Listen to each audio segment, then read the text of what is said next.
Hi everyone, welcome back. നമ്മൾ കഴിഞ്ഞ വീഡിയോയിൽ ബ്രാഞ്ച് അക്കൗണ്ടിങ്ങിലെ ഇൻഡിപെൻഡന്റ് ബ്രാഞ്ചിന്റെ ഗുഡ്സ് ഇൻ ട്രാൻസിറ്റ് അതുപോലെ ക്യാഷ് ഇൻ ട്രാൻസിറ്റിന്റെ ഒക്കെ എൻട്രി കാര്യങ്ങളായിരുന്നു ഡിസ്കസ് ചെയ്തിട്ടുണ്ടായിരുന്നത്. ഇനി അതുമായി ബന്ധപ്പെട്ടിട്ടുള്ള ഒരു ചെറിയ ക്വസ്റ്റ്യൻ ആണ് ഡിസ്കസ് ചെയ്യുന്നത്. നോക്കാം, ക്വസ്റ്റ്യൻ വായിക്കാം. Write necessary journal entries in the books of head office for the following transaction. The accounting year ends on 31st March. ഒന്ന്, goods send by head office on 27th March worth ₹4,000 to the Kannur branch not received by the branch till 31st March. എന്നാണ് head office അയച്ചതോടോ? 27-ാം തീയതി, March 27-ന്. എന്നാ books of accounts close ചെയ്യുന്നത്? March 31-ന്. March 31-ആയിട്ടും goods എന്ത് ചെയ്തിട്ടില്ല, എത്തിയിട്ടില്ല. നമ്മൾ head ഓഫീസിന്റെ books of അക്കൗണ്ട്സിലാണ് ഇത് എഴുതാൻ പറഞ്ഞിട്ടുള്ളത്. ഇതിൽ ഏറ്റവും ഈ ഒരു ജേർണൽ എൻട്രിയിൽ ഏറ്റവും സുഖം എന്താണെന്നറിയോ?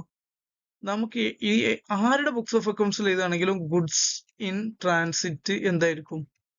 ഗുഡ്സ് ഇൻ ട്രാൻസിറ്റ് അല്ലെങ്കിൽ stock in transit, goods in transit എവിടെ ആയിരിക്കും? ഡെബിറ്റ് സൈഡിലായിരിക്കും. ഇനി ആരുടെ ബുക്സിലാണ് എഴുതുന്നത്? ഹെഡ് ഓഫീസിന്റെ. അപ്പൊ ബ്രാഞ്ച് എന്നായിരിക്കും. ഇതിനി ഹെഡ് ഓഫീസ് അല്ല, ബ്രാഞ്ചിൻ്റെതായാലും ഈ ഗുഡ്സ് ഇൻ ട്രാൻസിറ്റ് തന്നെയാണ് ഡെബിറ്റ് സൈഡിൽ വരിക. ഓക്കെ, ആ ഒരു കാര്യം നല്ലപോലെ മനസ്സിലാക്കുക. ഇനി Mangalore branch paid 5,000 for a machine purchased by HO for later. HO എന്ത് ചെയ്തിട്ടുണ്ട്?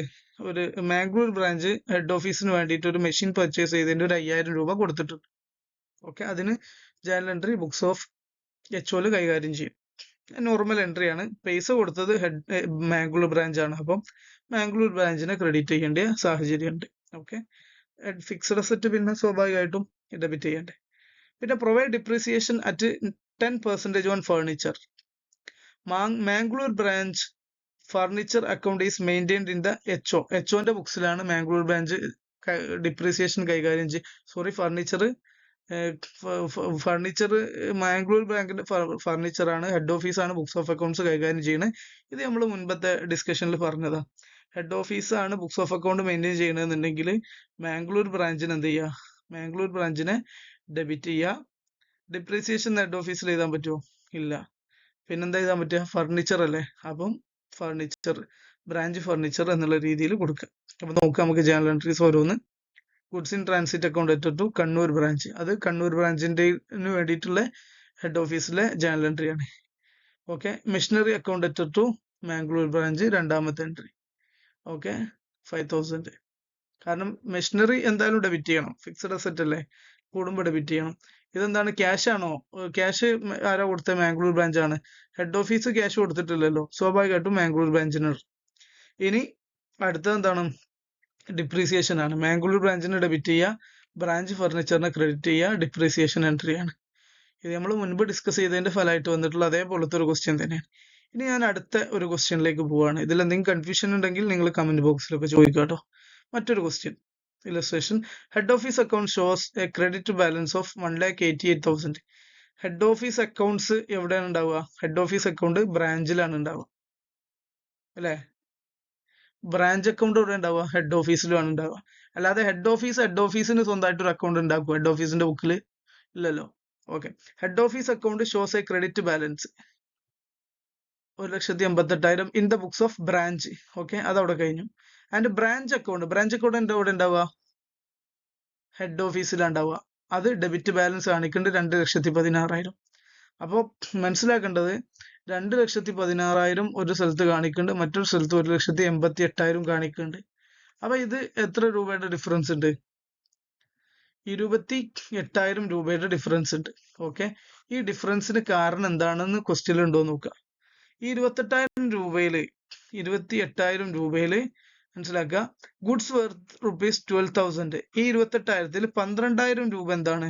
12,000 രൂപ send by HO 2 days before to close of the accounting year. Account year close ചെയ്യുന്നതിന് 2 ദിവസം മുന്നെയാണ് HO അയച്ചിട്ടുള്ളത്. Was received by the branch on 3rd day of next accounting year. Accounting ഇയറിന്റെ 3-ാം ദിവസമാണ്, അക്കൗണ്ടിംഗ് ഇയർ കഴിഞ്ഞ് 3-ാം ദിവസമാണ് എത്തിയിട്ടുള്ളത്. അതാണ്. അപ്പൊ 12,000 രൂപയുടെ കാര്യം കിട്ടി. Okay. Pass journal entry for goods in transit. Goods in ട്രാൻസിറ്റിന്റെ 12,000-നും ആൻഡ് ക്യാഷ് ഇൻ ട്രാൻസിറ്റ്. അപ്പൊ ബാക്കി 28,000-ൽ 12 ഗുഡ്സ് ഇൻ ട്രാൻസിറ്റാ കിട്ടി. അപ്പൊ ബാക്കി 16,000 ആണ് എന്ത് ക്യാഷ് ഇൻ ട്രാൻസിറ്റ് എന്ന് നമ്മൾ മനസ്സിലാക്കുക. ഓക്കെ, ഇതാണ് ഡിഫറൻസിന്റെ കാരണങ്ങൾ എന്ന് മനസ്സിലാക്കുക. ഇതിന് ജേണൽ എൻട്രി ഇടണം. ഇതിനെന്താ ജേണൽ എൻട്രി ഇടാൻ പണി? ആരുടെ ബുക്സിലാ? എച്ച്ഒന്റെ ബുക്കിലാണ്. അപ്പൊ ഒറ്റ കാര്യം മനസ്സിലാക്കുക, ക്രെഡിറ്റ് സൈഡിൽ ബ്രാഞ്ച് എന്നാ വരിക. ക്രെഡിറ്റ് സൈഡിൽ എന്താ വരിക? ബ്രാഞ്ച് എന്നാ വരിക. ഡെബിറ്റ് സൈഡിൽ എന്താ വരിക? ഗുഡ്സ് ഇൻ ട്രാൻസിറ്റ് 12,000 വരും, ക്യാഷ് ഇൻ ട്രാൻസിറ്റ് 16,000 വരും. ടോട്ടൽ കൂട്ടുമ്പോൾ 28,000 ഉണ്ടാവും. ഇതാണ് ജേണൽ എൻട്രി. നമുക്ക് നോക്കാം ജേണൽ എൻട്രി.